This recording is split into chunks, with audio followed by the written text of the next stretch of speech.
Hola, di video ini gue mau membahas TWS dari Soundpeats, yaitu Soundpeats Engine 4. Bentar, ini pelengnya.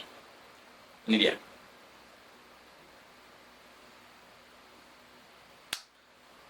Jujur, gue adalah pengguna dari generasi sebelumnya, yaitu Soundpeats Engine 3 SI yang tahun kemarin itu didewa-dewakan oleh netizen karena memiliki price to performance yang sangat oke banget di kelas harganya. Dan bahkan bisa dikatakan yang terbaik lah di kelas harga 500 ribuan. Dan gue sekarang cobain penerusnya, yaitu Soundpeats Engine 4. Entah kenapa gue gak tahu kenapa Soundpeats gak memakai kata atau kalimat SI lagi di belakang TWS Soundpeats Engine 4 ini.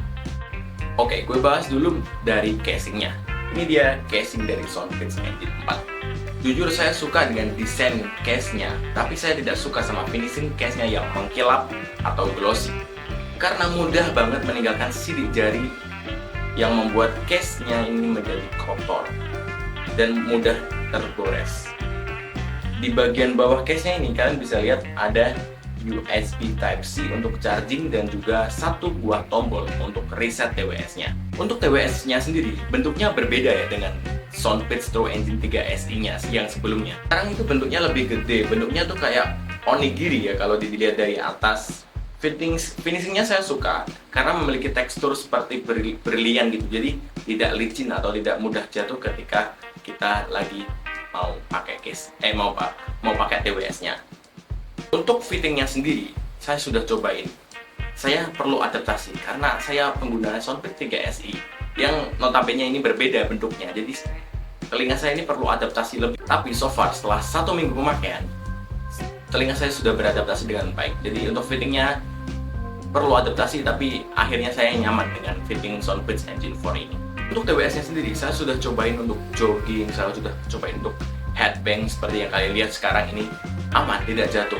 Karena kalau masih ada TWS 500 ribuan yang kalau dibuat jogging atau headbang jatuh, saya udah gak tahu lagi kayak gimana ya. Untuk kontrolnya sendiri, Soundpeats Engine 4 sudah menggunakan touch control. Ya sebenarnya ini sama sih sama generasi sebelumnya, yaitu 3 SI yang sudah menggunakan touch control. Tapi satu hal yang saya langsung notice di Soundpeats Engine 4 ini adalah touch controlnya itu lebih responsif. Dimana ketika kita pencet itu 9/10 lah nilainya. Mungkin gagalnya hanya 1 kali dari 10 kali percobaan. Jadi touch controlnya oke banget menurut saya ya. Bukan berarti responsivitas yang berlebih ini kalau kita pakai tiduran itu bisa mengenex lagu.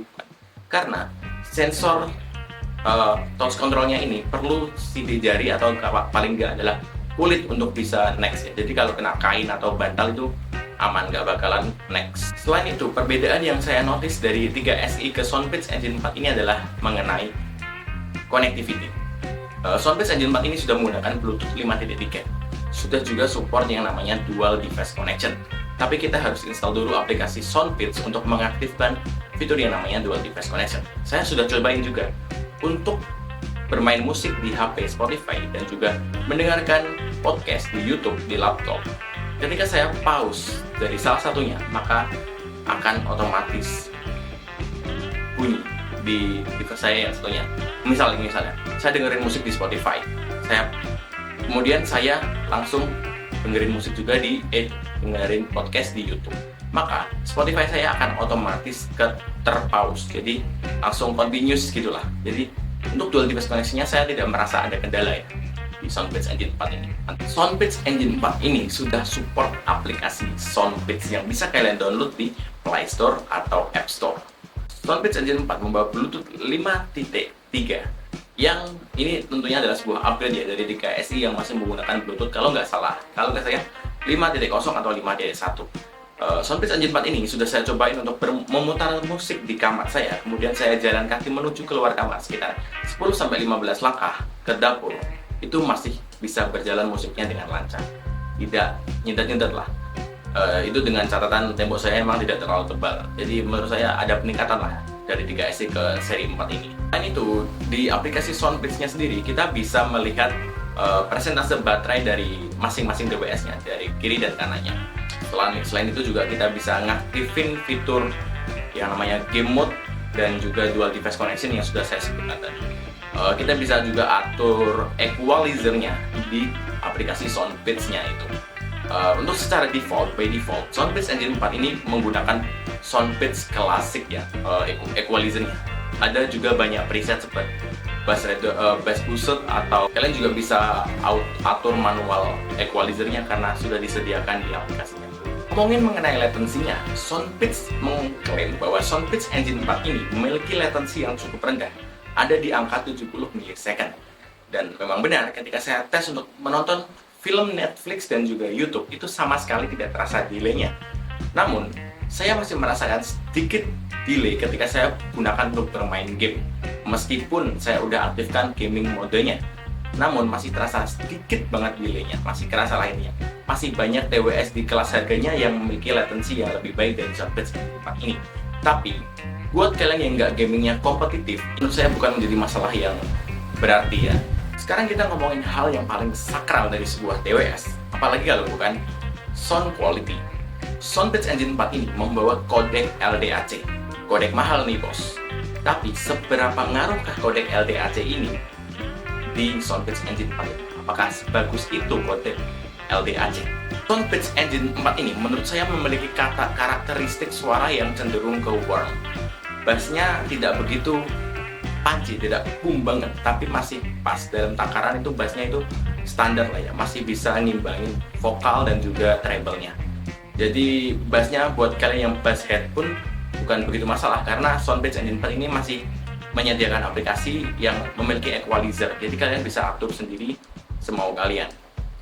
Tapi secara default, bass dari Soundbits Engine 4 ini tidak terlalu boom. Kemudian untuk separasi suaranya sendiri, Soundbits Engine 4 ini menurut saya lebih luas ya ketimbang generasi sebelumnya, yaitu 3SI. Untuk volume juga menurut saya ada peningkatan 10% lebih keras di Soundbits 4 ketimbang Soundbits 3SI.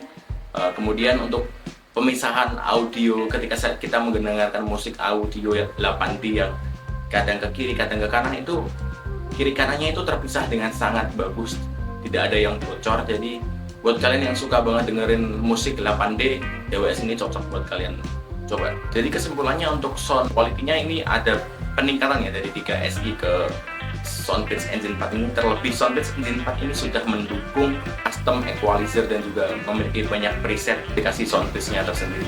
Kesimpulannya, Soundbits Engine 4 ini menurut saya membawa beberapa upgrade ya dari Soundbits 3SI, seperti sudah mendukung kodek LDAC, sudah mendukung dual device connection, dan juga Bluetooth-nya sudah 5.3.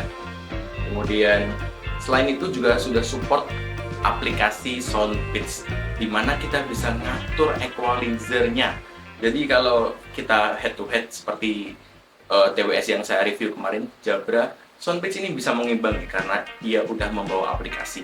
So, mungkin itu aja review saya mengenai Soundbits Engine 4 ini. Buat kalian yang tertarik, kalian bisa langsung cek kolom deskripsi. Saya sudah menyediakan link dengan harga yang paling affordable untuk kalian beli. Itu aja dari gua, sampai jumpa di video